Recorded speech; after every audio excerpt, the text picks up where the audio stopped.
샬롬, 류 선생의 구속사 천국열차, 유도순 목사님의 신구약 성경 파노라마를 낭독하는 시간입니다. 지금은 사무엘상 파노라마 4장입니다. 하나님의 영광이 실로에서 떠나다. 이스라엘이 블레셋과의 싸움에서 패하게 되자 실로에 있던 언약궤를 전쟁 마당으로 가져갑니다. 그러자 이번에는 하나님의 궤마저 탈취를 당하고 제사장으로 섬기던 엘리의 두 아들도 죽게 됩니다. 이 소식을 들은 엘리 제사장은 의자에 자빠져 목이 부러져 죽고 하나님의 궤를 탈취당함과 시부와 남편의 죽은 소식을 들은 비느하스의 아내는 조산 중에 이가봇이라는 말을 남기고 죽습니다. 하나님의 궤를 빼앗겼으므로 영광이 이스라엘에서 떠났다 하였더라는 뜻입니다. 22절.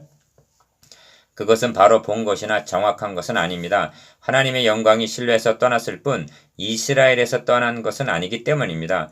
그 점을 6장에서 깨닫게 될 것입니다. 그러므로 본장의 주제가 하나님의 영광이 실로에서 떠나다가 될 수가 있습니다.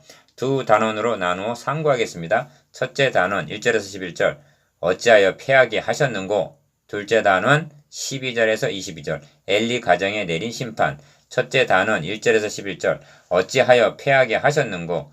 여호와께서 어찌하여 우리로 오늘 블레셋 사람 앞에서 패하게 하셨는고. 여호와의 언약궤를 실로에서 우리에게로 가져다가 우리 중에 있게 하여 그것으로 우리를 우리 원수들의 손에서 구원하게 하자 하니. 3절 본문을 관찰해 보면 블레셋에게 패한 것이 문제가 아니라 여호와께서 어찌하여 우리로 오늘 블레셋 사람 앞에서 패하게 하셨는가, 그 원인을 모르고 있다는 데 문제의 심각성이 있는 것입니다.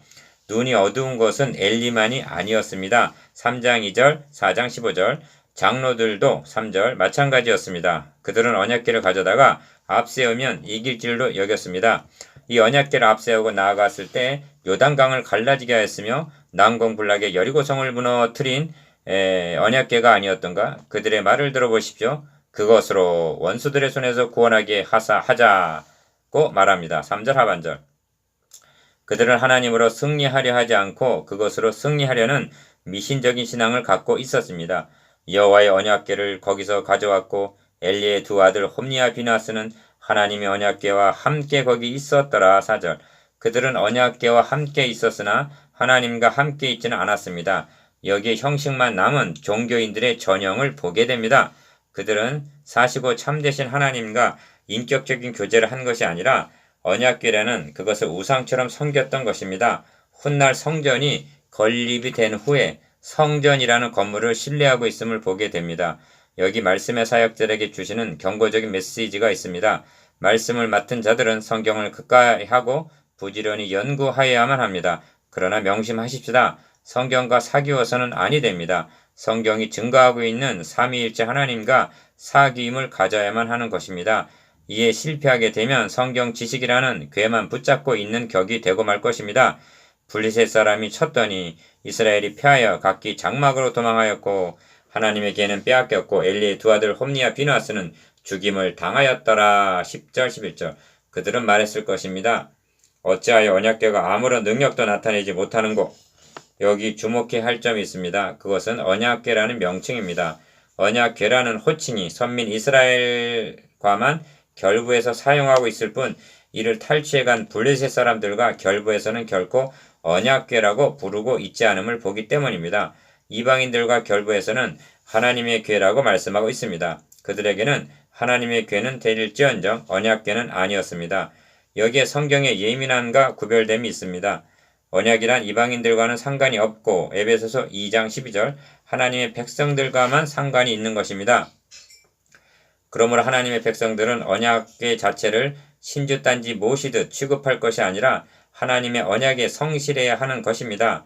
언약궤는 섬긴다고 하면서 언약에 성실하지 못했기 때문에 그들은 어찌하여 우리로 오늘 블레셋 사람 앞에서 패하게 하셨는고 하고 그 원인을 모를 수밖에 없었던 것입니다.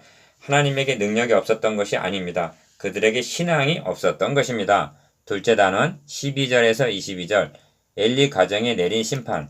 하나님의 궤를 말할 때 엘리가 자기 의자에서 자빠져 문 곁에서 목이 부러져 죽었으니 나이 많고 비둔한 영구라. 그가 이스라엘 사서가 된 지 40년이었더라. 18절 우리는 엘리 제사장을 형편없는 사람으로 여기서는 아니 됩니다.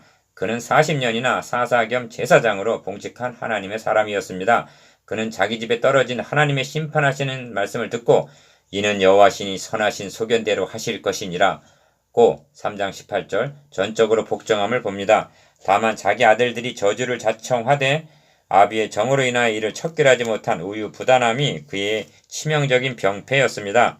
성경은 이를 가리켜서 아는 죄악이라고 말씀합니다. 3장 13절 알면서도 범하는 죄란 고범죄를 의미합니다. 다윗도 이를 두려워하였기 때문에 또 주의 종으로 고범죄를 짓지 말게 하사 그 죄가 나를 주장치 못하게 하소서 하고 기도했던 것입니다. 시편 19편 13절 비느하스의 아내가 괴를 빼앗긴 것과 그 시부와 남편의 죽은 소식을 듣고 갑자기 아파서 몸을 굽으려 해산하고 죽어갈 때 이르기를 영광이 이스라엘에서 떠났다 하고 아이 이름을 이가봇이라 하였으니 21절 이가봇 하나님의 백성들에게 있어서 이보다 더 비극적인 말이란 달리는 없습니다. 다윗을 가장 슬프게 한 것은 환난과 시련이 아니었습니다. 많은 사람이 있어 나를 가리켜 말하기를 저는 하나님께 도움을 얻지 못한다. 시편 3편 2절 즉 하나님께 버림당한 사람이라는 말이었습니다. 누구에게나 이가봇이라고 말할 수밖에 없는 시기가 있기 마련입니다. 예루살렘이 멸망하고 성전이 불에 탔을 때가 그러했을 것입니다. 이럴 경우 어떻게 해야만 할까요? 예레미야 선지자는 말합니다. 우리가 스스로 행위를 조사하고 여호와께로 돌아가자. 마음과 손을 아울러 하늘에 계신 하나님께 들자. 예레미야 애가 3장 40절 41절